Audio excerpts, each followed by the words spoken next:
right. This chapter is a short one, but it is very, very intense. I remember the first time I read this chapter and I was sitting there thinking, this is like a movie. And I remember thinking how I was not expecting any of this, judging by the cover of the book. I remember thinking this book looks really boring and really old. I had no idea that it was written like a drama. I know some of you have been on pins and needles, so let's just get right into it. Chapter 13. The men were not in a talkative mood as they rode toward Black Rock. It was nearing sundown when they found the place where they could cross the river. In silence, they steered their horses into the brownish, murky water. Trained to such work, the animals picked their way cautiously over the slippery rocks and tangled undergrowth of the innocent-looking, though treacherous, Jordan River. They made a safe crossing and climbed out onto the opposite bank. "If you'll make camp and get things going here," Charles suggested, "I'll locate the logs. We may have time for a swim after we eat."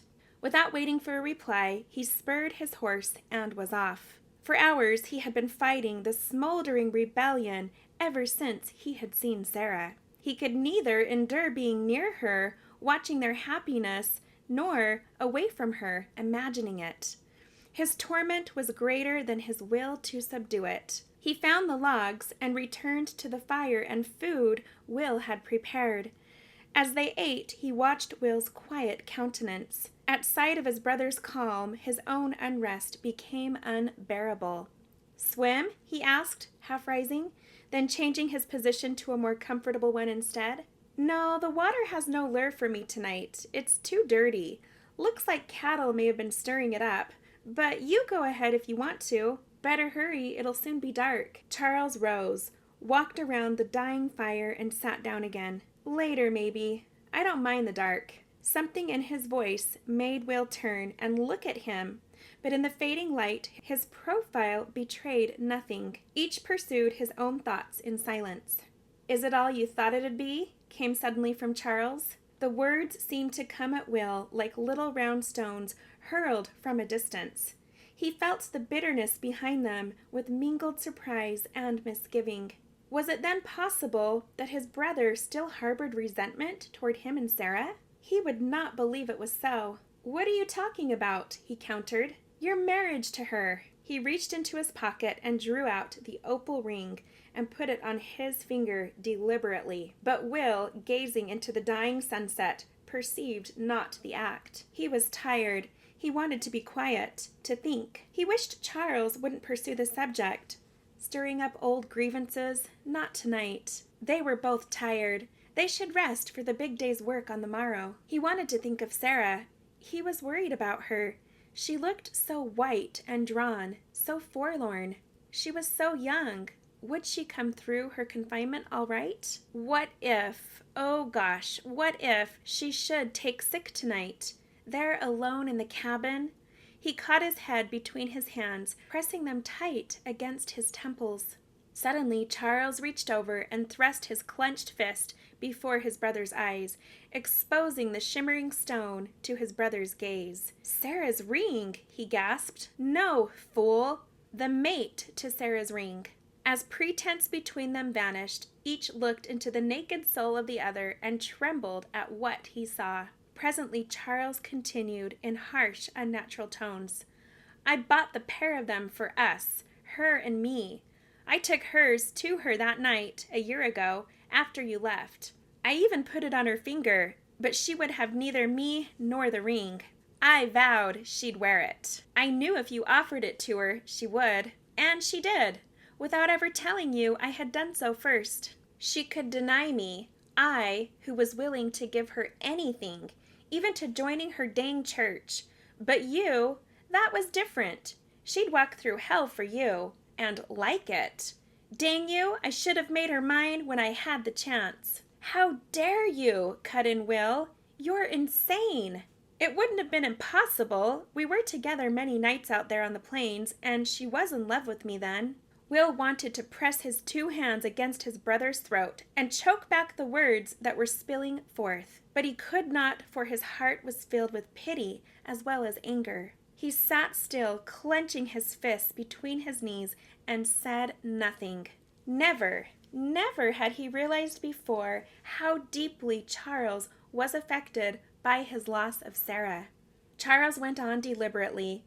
"I see you lost little time." There was as much suffering as taunting in his voice. "What do you mean?" "She's with child, isn't she?"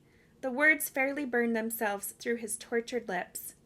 "Dang you! What business is that of yours? She's my wife." Charles leaped to his feet. "She was mine before you ever set eyes on her. You stole her from me. It should be my child. She was my promised wife. You knew it. You with your smug pride and mock honor. You're a cheat and a thief. I could kill you for what you have done. And I will, or die in the attempt. One of us, and I mean only one, shall return to her." Only a purplish red was left in the rim of the sky, touching the blade-like island. The two men were silhouetted against the blur of sand and sky, one towering over the other in tense anticipation. Even so, Will made no attempt to rise. His mind was groping desperately for a way out of such violence as he knew must result in disaster for one or both. "I don't want to kill you, Charles, nor be killed by you," he spoke at last. "In either case, only great harm would result. I never knew until today how bitterly you hated me. When you left the note and the ring, I persuaded myself you were reconciled to our marriage. I had no inkling you had offered it to her first, nor that you had a mate to it. She said no word of it." Charles snatched the words from his brother's tongue. "Did you expect her to?" He shoved Will rudely with his boot. "Get up, dang you! We'll fight this out here and now, alone, with no one to interfere." Will did not move. His voice came up to Charles. "If you killed me and went back to her, she'd never have you. Never." As though he spoke his deepest thoughts aloud, then added, "When a girl like Sarah loves, it is for keeps. She'll never know. You met with an accident, see? I tell you she will know." As he sprang to his feet, hands clenched to his sides. "Her instincts will tell her. You could never hide." But before he could finish, Charles's fist shot out in the dimness and crashed into his jaw. He reeled and fell backward onto the ground. A tiny trickle of blood oozed from his lips and felt its way down his chin. He lay as he had fallen, without sound or movement. Charles waited, half crouching, ready for the attack. Gradually the tenseness went out of his body as the silence of the night closed in about him, and the sound of his own breathing roared in his ears. He straightened his body slowly as his hands swung down to his sides, like broken pulleys from suddenly slacked ropes. It was not over.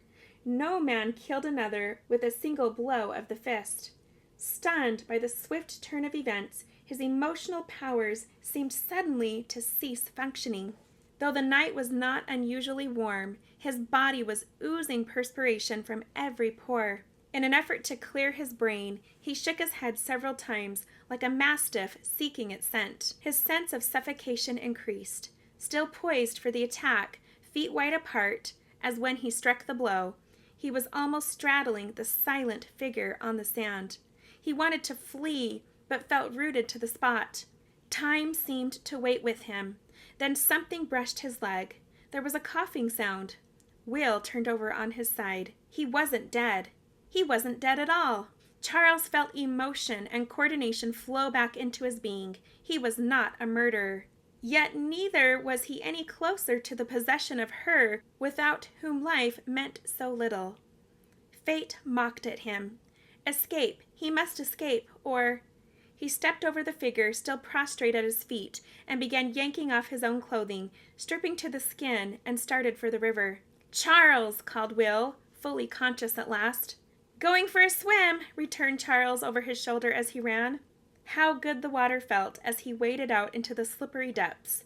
Suddenly he thought of Sarah, of her wet, cold body in his arms as he carried her up the bank of that ugly Platte River so long ago. But for me, she would be dead now, he thought bitterly. I saved her. For him, to be his wife, bear his child. Suddenly, something seemed to pierce his side. His legs jerked up uncontrollably with the cramping pain that followed, throwing him headlong into the surging, whirling current. He tried to swim as the water closed over his body, but the pain struck again like a corkscrew of fire through back and stomach. Both legs were drawn up against his belly, and the knotted muscles held them there.